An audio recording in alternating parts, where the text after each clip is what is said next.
예레미야서 14장 10절에서 12절 말씀 제가 봉독해 드리겠습니다.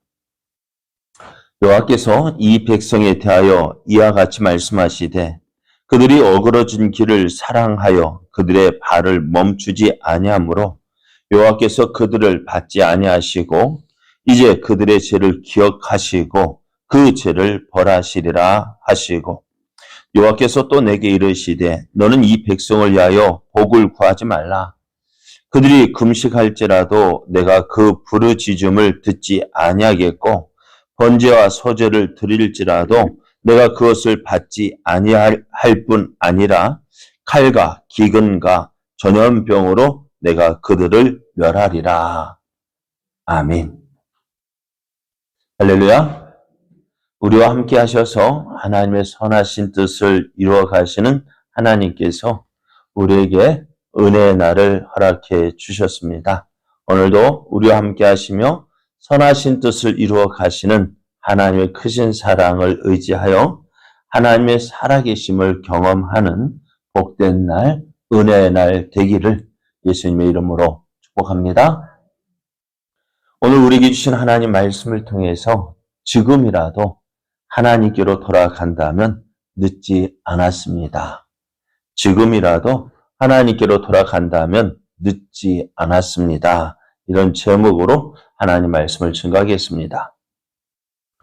예레미야가요, 유다에 또 예루살렘에 극심한 가뭄이 있을 것이고 또한 그것으로 인해서 큰 고통을 당할 것이라는 하나님의 말씀을 전했습니다. 그 말씀을 전한 후에 고통당할 그 유다와 예루살렘이 너무나 어떻게 되면은 큰 그것이 이제 자신의 고통으로 밀려오는 그런 아픔을 느끼게 됩니다. 그래서 하나님은 예레미야가 하나님 앞에 기도를 하는데요. 예레미야는 유다가 행한 죄로 인해서 하나님의 은혜를 구할 수 없다는 사실을 알고 있습니다. 유다가 하나님 앞에 너무나 큰 죄를 지었고 또 그 죄로 인해서 하나님 앞에 설 수 없지만 그럼에도 예레미야는 하나님의 은혜를 구합니다. 예레미야가 하나님의 은혜를 구하는 근거가 무엇이냐? 하나님과 이스라엘과의 관계입니다. 하나님은 이스라엘을 하나님의 영광을 위하여 택하셨다 하셨습니다. 그런데 이스라엘이요, 하나님의 선민인 이스라엘이 하나님의 심판을 받아 멸망하게 된다면은 그것은 하나님의 영광을 가리는 일입니다. 또 하나님께서 약속하신 그 약속을 깨트리시는 것입니다.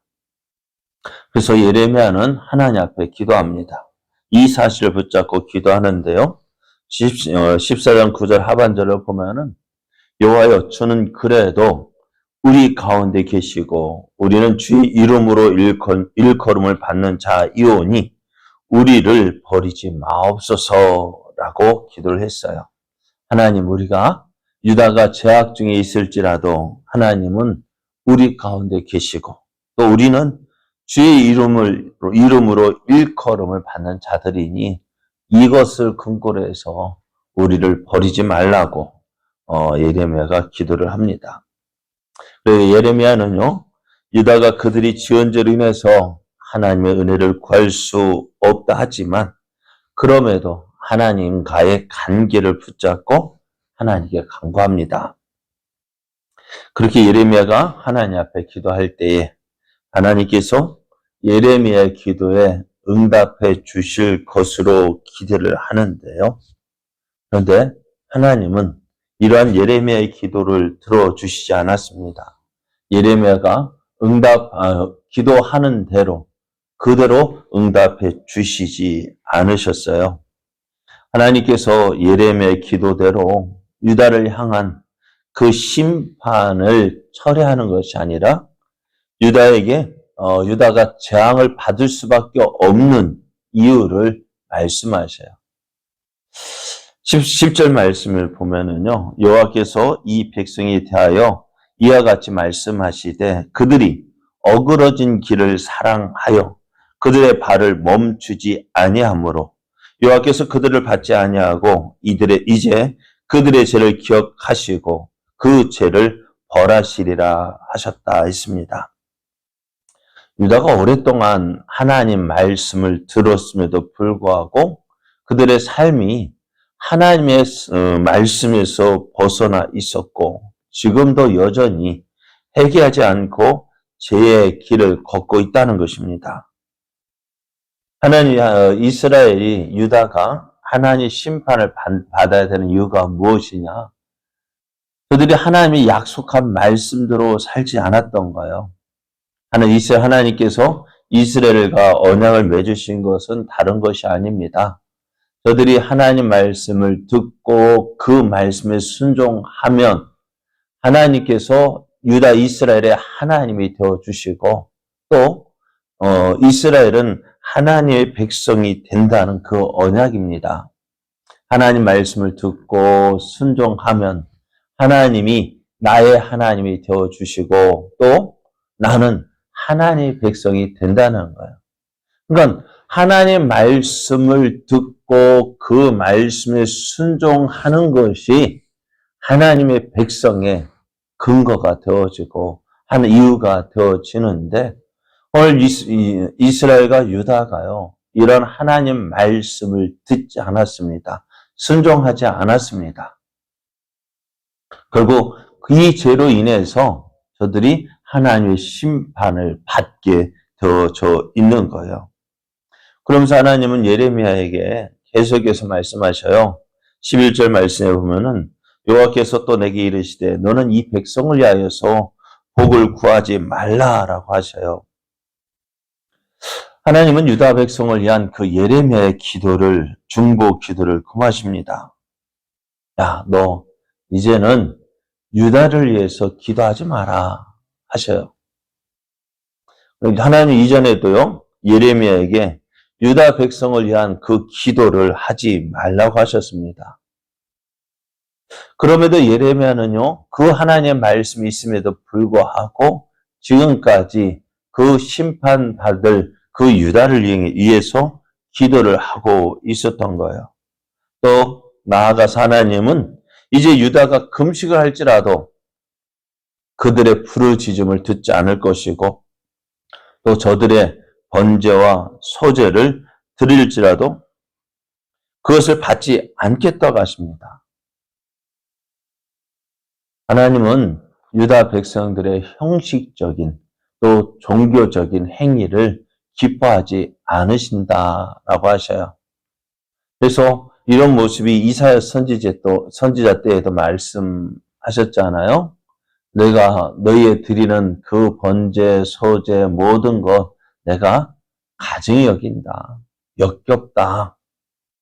그래요. 왜 하나님께서 이렇게 사랑하지 않는데도 사랑하는 척하고 믿지 않는데도 믿는 척하고 참 어떻게 보면은 사랑하지 않는다고 그렇게 선언하면 될 텐데 하나님 나 믿고 싶지 않아요. 나 안 믿을래 하면 될 텐데 그런 믿음의 그 형식은 있지만 형식은 있어요. 그런데 그 마음이 없는 거예요. 우리도 그렇지 않아요? 다른 사람들이 웃으면서 내게 다가오지만은 속으로는 내게 대해서 좋지 않은 감정을 가지고 있다는 것을 알 때 어떨까요? 기분이 좋을까요? 안 좋잖아요? 하나님도 그런 마음이에요.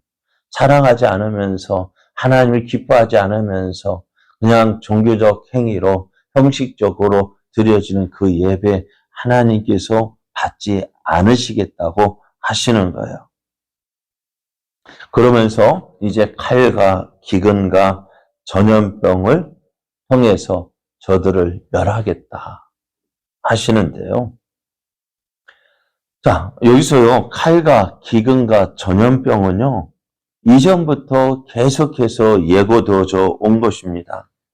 그런데 이런 경고가 다시 지금 또 주어지고 있어요.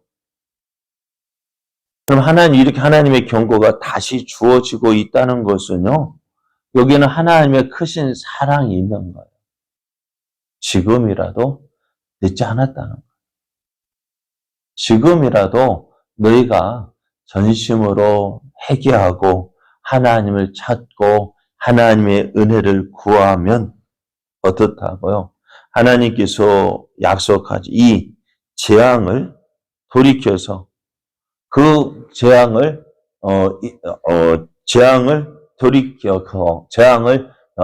임하지 않는다고 말씀하시는 거예요.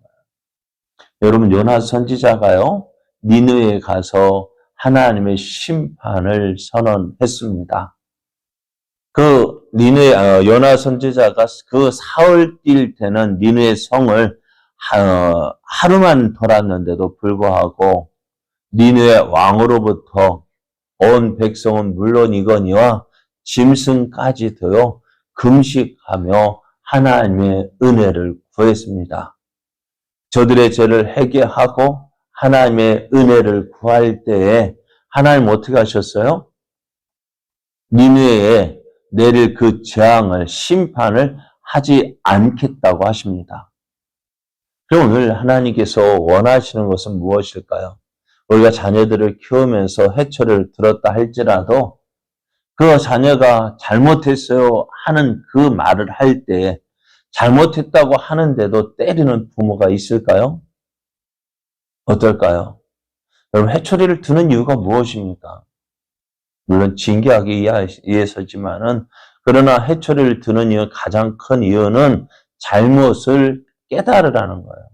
잘못을 인정하라는 거예요. 그래서 잘못했다는데 어느 잘못했다 하는 그 아이를 계속해서 때릴 부모가 어디 있겠어요? 하나님도 마찬가지예요.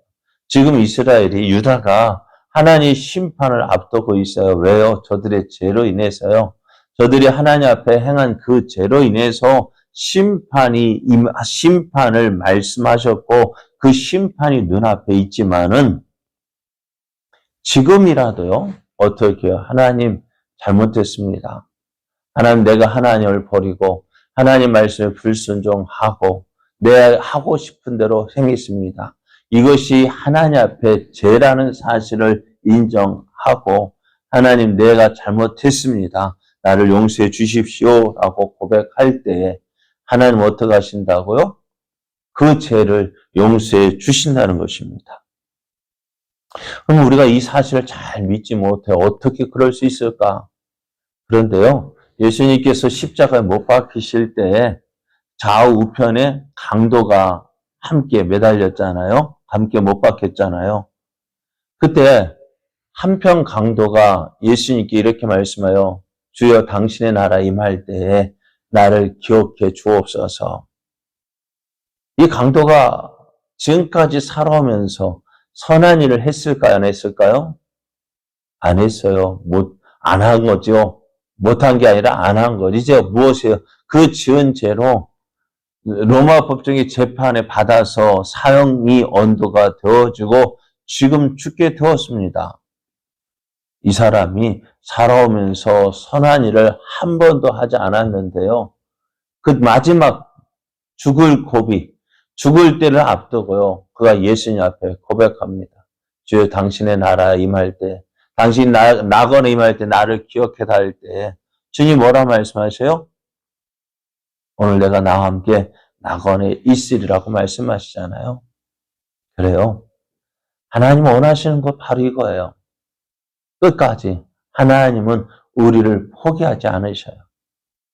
그래서 우리가 마지막 때까지 힘들고 어려워서 이제 끝났다 하는 그때까지도 하나님 뭐 하신다고요? 기다리고 계신다고요.